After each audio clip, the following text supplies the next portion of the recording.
नमस्कार. नात्यातील वादळ भाग 12.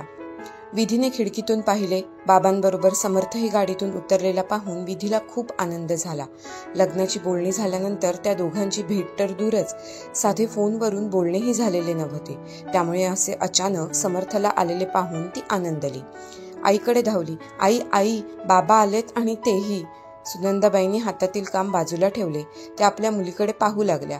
त्यांना विधीला अशी गोंधळलेली, लाजलेली पाहून तिचे कौतुक वाटले. न समजल्यासारखे दाखवत त्या म्हणाल्या, ते कोण कोण आले आहे यांच्यासोबत? समर्थ, विधी अवघडत म्हणाली. समर्थ होय. अगं मग एवढं लाजायला काय झाले? तो काय प्रथम येतोय की काय आपल्या घरी? आई, लाजत विधी आईच्या कुशीत शिरली. तिच्या स्वरात बरेच काही होते. जा पाणी घेऊन जा. मी नाही बाई. नाही, राहू दे, मी करते हो माझ्या जावयाचे स्वागत. सुनंदाबाई घाईने हॉलमध्ये आल्या. घ्या, पाणी घ्या. दोघांनीही पाण्याचे ग्लास घेतले. समर्थही बरोबर येणार हे कळवायचे तरी होते. नेहमी भाचा म्हणून येत होता, पण आज तो जावई म्हणून येतोय. मनासारखे स्वागताला काही केले तरी असते, म्हणूनच कळवले नाही. मनोहर म्हणाला, तुमचे आपले नेहमीचेच, न सांगता मनाप्रमाणे वागायचे. मामी कशा आहात? मजेत. आणि विधीही अगदी मजेत आहे. खिडकीतून तुम्हा दोघांना पाहिले तिने. बसली आहे आत लाजून. मामी, मस्त फक्कडसा चहा होऊ दे. आत्ता आणते. सुनंदाबाई आत गेल्या. आता इथे काय होणार कोण जाणे. या सुनंदाला सावरायचे की विधीला? मनोहर चिंताग्रस्त होत म्हणाला, मामा प्लीज तुम्ही अजिबात विषय काढू नका. मीच विधी बरोबर बोलेन प्लीज. समर्थ, तुला वाटते तेवढे सोपे नाही हे. मला माहिती आहे हो. हा प्रश्न माझ्याही दृष्टीने अतिशय गंभीर आहे. विधीला दुखवणे मला आवडते असे नाही मामा. मला तिची काळजी आहे. तिला काय आणि कसे सावरायचे, बोलायचे ते बघ. पण माझ्यावर विश्वास ठेवा. तुझ्यावर विश्वास. प्लीज मामा, प्लीज. सुनंदाबाई चहाचा ट्रे घेऊन आल्या. आमच्या लाडूबाई रूममधून बाहेर येईनात. लाजतीये. तुम्हीच हाक मारा तिला. असू दे ग, येईल नंतर. मामी, चहा मस्त झालाय. रात्रीच्या जेवणाला काही खास फरमाईश? मामी, काहीही करा हो, तुमच्या हाताला चव आहे. सुनंदाबाई खुश झाल्या. काहीतरी खास समर्थच्या आवडीचे करायचा बेत त्यांच्या मनात घुळू लागला होता. मामा, विधीला भेटतो. लगेच विषय काढू नकोस. डोंट वरी, आलोच भेटून. समर्थ विधीच्या रूमकडे जात होता. मनातून तोही गडबडला होता.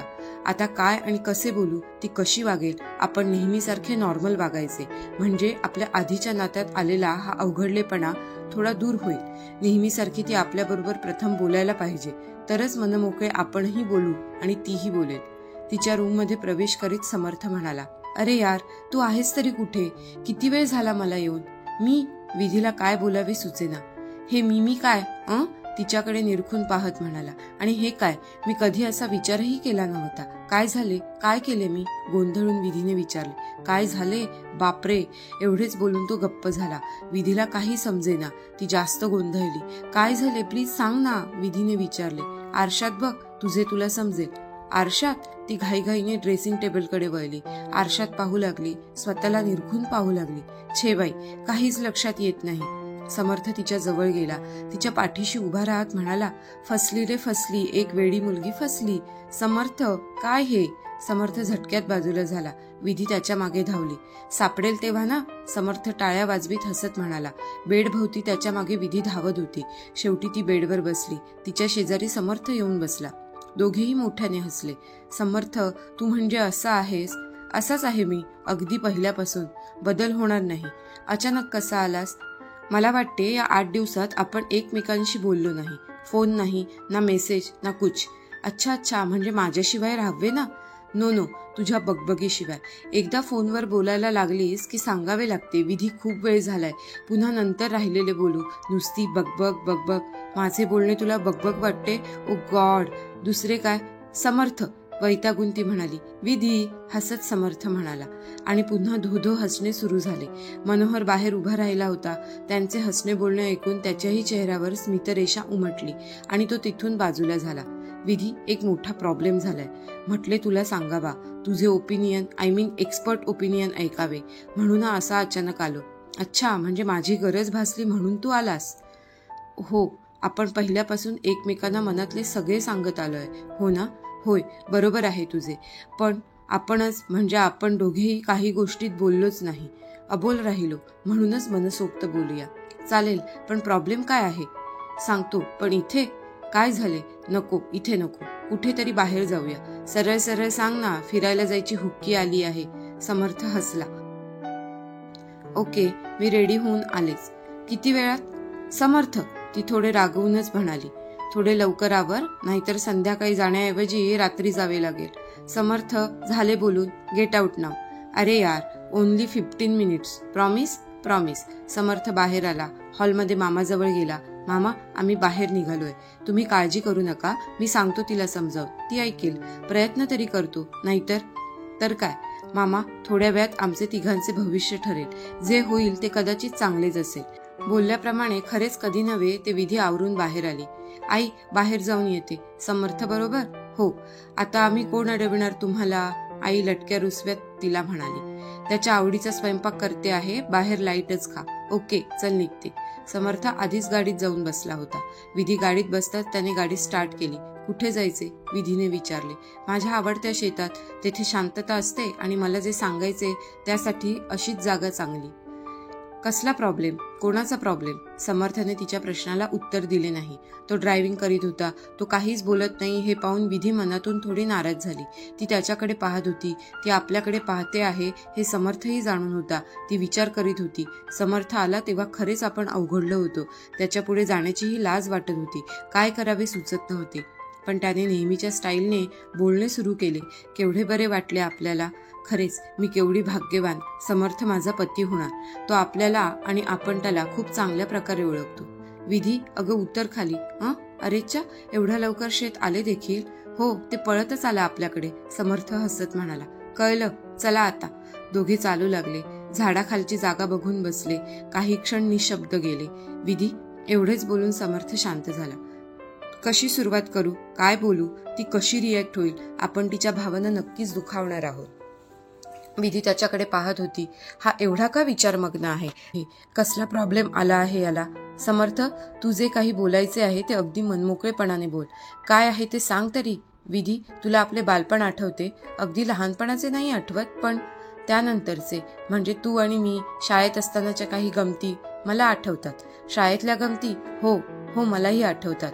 मे महिन्यात आम्ही इकडे येत असू आणि दिवाळीच्या सुट्टीत तू आमच्याकडे यायची. होय रे, केवढी धमाल करायचो. माझे चुलत भाऊ बंड्या आणि गोट्याही सुट्टीसाठी आमच्याकडे येत. शिवाय अंजुताई असायची. धमाल करायचो आपण. एकदा मी झोपाळ्यावरून पडले होते. तू केवढा रडत होतास. मला समजवायचे सोडून सगळे तुलाच समजवत होते. मामीने मला तेव्हा 2 हातात 2 लाडू दिले होते आणि मला इतरांप्रमाणे एकच. मार लागला मला, लाडू मिळाले 2 तुला. म्हणून त्यानंतर मी जे भोकाड पसरले तेव्हा माझे रड बंद झाले. सगळे तुझ्याकडे वळले. 2 लाडू घेतले तेव्हाच मी रडायचे थांबले. आणि राखी पौर्णिमेला मोठी राखी मला बांधायची. इश्श, विधी लहानपणीच्या या भावना कशा बदलल्या. राखी, ती भाऊबीजेची ओवाळणी, त्याला काहीच अर्थ नव्हता? नाही. समर्थ म्हणजे तू? विधी, अगं मला सख्खी बहीण नाही, मी तुलाच. समर्थ. विधी, त्यामुळे असेल मी कधीच तुला, पण या मोठ्या माणसाला एकदम काय झाले काही कळत नाही. आणि विधी, तूही म्हणजे बाबांच्या प्रस्तावाला होकार देताना तू कसा दिलास? विधीने झटक्यात विचारले. मला काहीच कल्पना नव्हती. आई, बाबा, मामा तिघांचा हा निर्णय. मला जेव्हा समजले तेव्हाच मी आईबाबांना सांगून टाकले. आज मामालाही.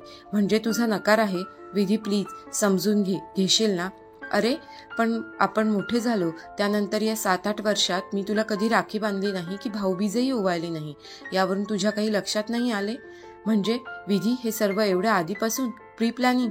तसे नाही रे, पण मला चांगले आठवते. एका दिवाळीला मी आईकडे हट्ट केला, जाऊया, तर आई म्हणाली काही नको. त्या नकाराचा अर्थ मला तेव्हा समजला नव्हता, पण नंतर म्हणजे साधारण 2 महिन्यापूर्वी मला एक स्थळ काकांनी सांगितले तेव्हा बाबा म्हणाले, विधीसाठी वरस औषधन नको, मी एक पाहून ठेवला आहे. खरेच सांगते, त्यावेळीही माझ्या लक्षात आले नाही. हे सांगता सांगता विधीला रडू आले. विधी, प्लीज तू रडू नकोस. मी आवडत नाही का रे तुला? विधी, हा कसला तुझा प्रश्न? तुझ्यात न आवडण्यासारखे काही आहे का? अगं, इथे प्रश्न आवड आणि नावड याचा नाही. इथे प्रश्न आहे भावनेचा. त्या वेगळ्या असूही शकतील ना? म्हणजे आपल्या घरच्यांसाठीही तू? विधी, मला याची काहीही पूर्वकल्पना नव्हती ग. असती तर खरेच सांगतो मी सावरले असते स्वतःला आणि ही परिस्थिती आलीच नसती. पण आता माझ्या हातात काही राहिले नाही. मी नाही स्वतःला समजावू शकत. विधीला हुंदका आला. ती रडू लागली. विधी, शांत हो, रडू नकोस. आपण चर्चेतून उत्तर शोधूया. विधी, मला कोणालाच दुखवायला नको आहे. तरीही माझ्या या निर्णयाने मी सर्वांनाच दुखविले आहे. खूप अपराधासारखे वाटते ग मला. म्हणजे आत्या आणि मामा? अगं ते दोघेही जाम रागवलेत माझ्यावर. माझा लाडका मनोहर मामाही चिडला आहे. मी अगदी एकटा पडलो आहे ग. थोडा वेळ कोणीच काही बोलले नाही. विधी, माझ्या नकारामागे आणखीन एक कारण आहे. सांग. भाग्यश्री. कोण भाग्यश्री? भाग्यश्री माझी क्लासमेट आहे. मी 6 महिन्यांपूर्वीच तिला लग्नाचे वचन दिले आहे. खूप प्रेम आहे आम्हा दोघांचे. काय? भाग्यश्री खूप चांगली मुलगी आहे. तिने केव्हाच माझे मन जिंकले आहे. खूप प्रेम करते ग ती माझ्यावर. खरे सांगतो विधी, प्रेम हृदयाने अनुभवल्याशिवाय समजत नाही, समजावूनही देता येत नाही. पण आता आमच्या प्रेमाचा मार्ग म्हण, नाहीतर दोघांचे जीवन म्हण, तुझ्या हातात आहे. मी भाग्यश्रीला दिलेल्या वचनाची पूर्ती ही तुझ्याच निर्णयावर आहे विधी. म्हणजे मी जर तुला भाग्यश्रीला सोडायला सांगितले तर तू तिला सोडणार आहेस? हो, सोडणार, नक्कीच सोडणार. कारण मी आई, बाबा आणि मामाला शब्द दिला आहे. विधी घेईल तो निर्णय मला मान्य असेल. खरेच? उल्हासित होत विधीने प्रश्न केला. मी शब्द दिला आहे तसा. तिला दिलेले वचन मोडणार? तू तसा निर्णय घेतलास तर काय समर्थ? तुझ्याबरोबर लग्न करीन. पण काय? तिलाही जवळ? विधीचे वाक्य तोडीत तो म्हणाला. लौकिक अर्थाने मी तिच्यापासून कोसो मैल दूर असेल, पण माझ्याजवळ फक्त तीच असेल, माझ्या हृदयात. जे स्थान तिने घेतले आहे तेथून मी तिला दूर करू शकणार नाही. तेथे माझा नाईलाज आहे. म्हणजे लग्न माझ्याबरोबर आणि प्रेम तिच्यावर? माझ्या हृदयातील भाग्यश्रीसह तुला मला स्वीकारावा लागेल. तेवढं मोठं मन तुला करावे लागेल. जमेल तुला? आता माझा प्रॉब्लेम तुझा झालाय. उत्तर तुला शोधायचे आहे. निवांत विचार कर. मी तुझ्या उत्तराच्या प्रतीक्षेत आहे आणि तिकडे भाग्यश्रीही. तुला वेळ पाहिजे तर जरूर घे, पण तुझा अंतिम निर्णय घेऊनच मी घरी जाईन. विधी, ऐकतेस ना? हो, ऐकतेय. चल आता घरी जाऊया. अंधारून आले. मामीला कल्पना नसली तरी मामा काळजीत असेल. विधी उठलीच. दोघे गाडीजवळ आले. समर्थ गाडी चालवू लागला. दोघे शांत होते. विधीने स्वतःला सावरले होते. गाडी घराजवळ आली. समर्थ, तुला असे वाटत नाही तू माझ्यावर निर्णय सोडलास, ही चूक केलीस? अजिबात वाटत नाही. एवढा महत्वाचा निर्णय कदाचित मी. विधी, तू सगळ्या सारासार विचार करशील, मला खात्री आहे. भाग्यश्रीला हे सांगितलेस का की निर्णय मी घेणार? तिला नाही माहीत काहीच. का? ती तुला ओळखत नाही. माझ्यावर विश्वास आहे तिचा. आता फोन लाव तिला आणि सांग हे. मला ऐकायचे आहे ती काय म्हणते.